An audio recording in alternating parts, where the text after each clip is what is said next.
네, 오늘 말씀 같이 보겠습니다. 오늘 말씀 마찬가지로 큐티 본문인데 누가복음 7장 18절에서 35절입니다. 누가복음 7장 18절에서 35절.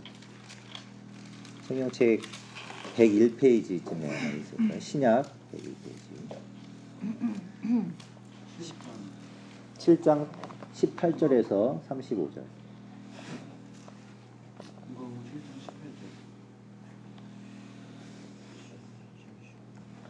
좀 길어요. 한 절씩 번갈아서 읽고 마지막 절 우리 같이 읽겠습니다. 제가 먼저 읽을게요.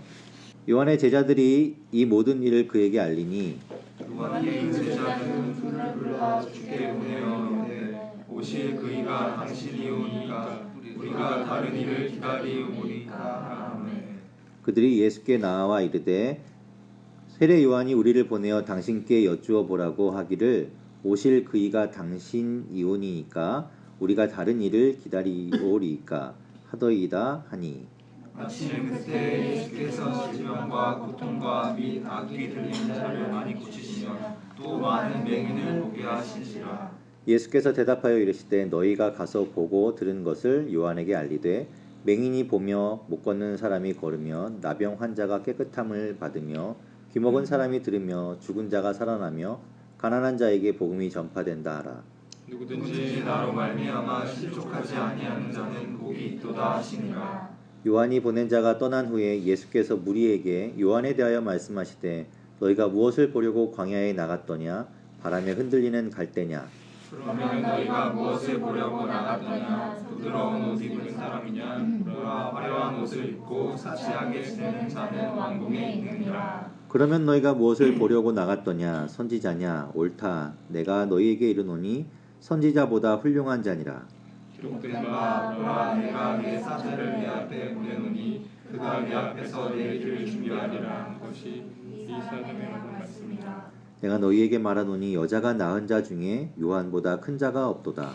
그러나 하나님의 나라에서는 극히 작은 자라도 그보다 크니라 하시니 모든 백성과 세리들은 이미 요한의 세례를 받은지라. 이 말씀을 듣고 하나님을 높다 하되 바리새인과 율법 교사들은 그의 세례를 받지 아니하므로 그들 자신을 위한 하나님의 뜻을 저버리니라.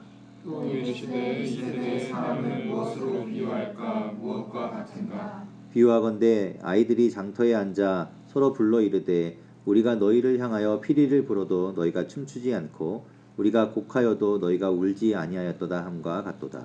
세례 요한이 와서 떡도 먹지 아니하며 포도주도 마시지 아니하며 너희 말이 귀신이 들렸다 하더니 인자는 와서 먹고 마심에 너희 말이 보라 먹기를 탐하고 포도주를 즐기는 사람이요 세리와 죄인의 친구로다 하니 지혜는 자기의 모든 자녀로 인하여 옳다 함을 얻느니라. 아멘. 왠지 제가 더 많이 읽은 것 같은 느낌, 좀 손해본 느낌이거든요. 네, 오늘 말씀은 큐티 본문인데요. 그렇습니다. 오늘 얘기를 보면 세례 요한이 나오고 또 예수님의 이야기가 나옵니다. 세례 요한이 질문을 하죠. 예수님 보고. 그 질문을 통해서 예수님이 어떤 분인가가 다시 한번 드러나고 있습니다.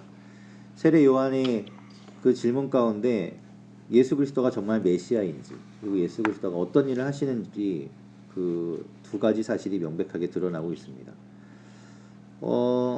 세례 요한은 사실 하나님께 그런 사명을 가지고 태어난 사람이었어요. 먼저 태어날 때부터 아니 잉태되기 전부터 하나님께 특별한 사명을 받고 태어난 사람이었습니다.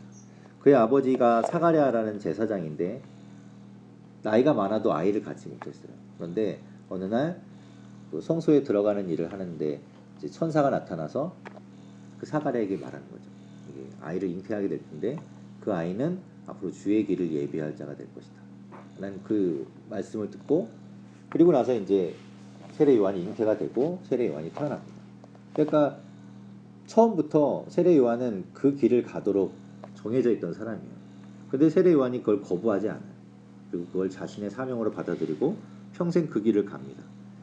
그래서 우리가 잘 아는 것처럼 세례 요한은 광야에서 살았어요. 광야에서 메뚜기와 석청을 먹으며 거기에서 사람들에게 회개를 선포하고 하나님께로 돌아오라는 이야기를 하면서 살았습니다. 그리고 앞으로 메시아가 올 것이다 라는 것들을 선포했죠. 자, 그리고 나서 이 세례 요한과 예수님이 만나요. 예수님이 세례 요한에게 나와서 세례를 받는 장면이 나오죠. 세례 요한은 예수님을 알았습니다. 그 세례 받으러 나오실 때 세례 요한이 예수님을 보고 단번에 알아차렸어요. 마태복음 3장 13절에서 17절에는 이렇게 기록되어 있습니다. 그 장면이 이렇게 나와 있어요. 이때 예수께서 갈릴리로부터 요단강에 이르러 요한에게 세례를 받으려 하시니 요한이 말려 이르되 내가 당신에게서 세례를 받아야 할 터인데 당신이 내게로 오시나이까. 예수께서 대답하여 이르시되 이제 허락하라.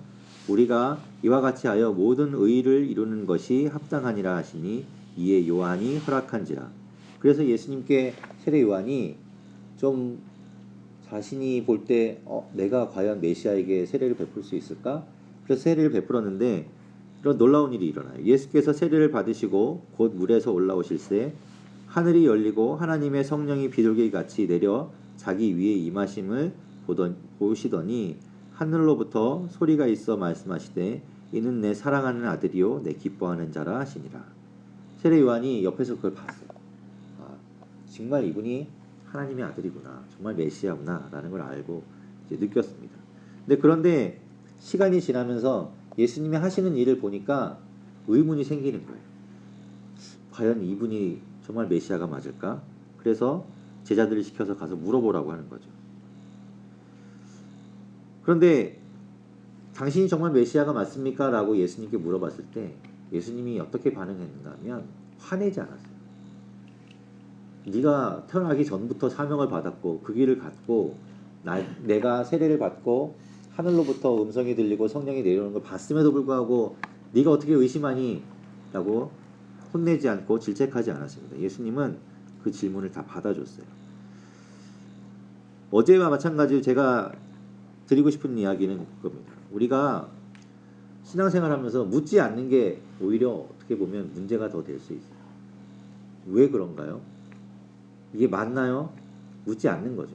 그냥 하라고 하니까 그것이 그냥 믿음인 것처럼 보이니까 그냥 하는 겁니다. 오히려 그게 믿음이 좋다고 생각하는 거죠. 근데 그 가운데는 어떻게 보면 관심이 없다라는 표현일 수도 있어요. 뭐 그러거나 말거나 난 상관이 없다라고 생각할 수 있는 거죠. 그래서 여러분 물어보세요. 하나님께 물어보시고 성경을 통해서 여러분 찾으시고 하시기를 바랍니다.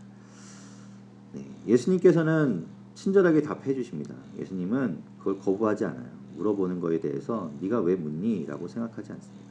언제든지 물어보는 데에 대해서 기쁘게 대답할 마음이 있으십니다. 예수님이 이 땅에서 어떤 일을 하시는가 22절에 보면 그런 얘기 나오죠. 못 듣는 사람이 듣게 되고 그 다음에 저는 사람이 걷게 되고 뭐 나병 환자가 깨끗해지고 뭐 이런 이야기들이 나옵니다. 예수님이 하시는 일이 그거예요. 그러면 우리가 예수님을 믿는 우리가 어떻게 돼야 되는가? 그렇게 돼야 된다. 못 듣는 귀가 열려야 돼요. 여러분의 영이 열려야 되고 또 여러분이 신앙의 불균형이 왔다면 그것도 바로 잡아줘야 되고 또 여러분의 눈이 뜨여져야 되고 그렇게 변화되어야 된다라는 것입니다. 영이 죽은 사람들도 있어요. 죽은 사람이 살아나는 것처럼 여러분의 마음 가운데 그런 믿음이 죽어 있고 여러분이 마음이 상해 있다면 그 상한 마음도 회복되어야 되는 게 맞습니다. 예. 오늘 말씀을 통해서는 여러분이 두 가지를 좀 잊지 않았으면 좋겠습니다. 우리가 언제든지 하나님께 관심을 갖고 하나님께 물어보세요. 예. 그게 첫 번째고 또 하나는 예수님을 우리가 믿음으로써 변화되는 것. 어제도 계속 얘기했지만 변화되는 삶, 죽어가던 영혼들이 살아나는 것처럼 우리의 삶도 우리의 영혼도 변화되는 것. 그것을 누릴 수 있기를 바랍니다. 앞으로 기대해 보겠습니다. 오늘 수련회 이제 마치고 돌아갈 텐데 돌아가서의 삶도 여러분도 계속해서 변화되는 삶으로 나아갈 수 있기를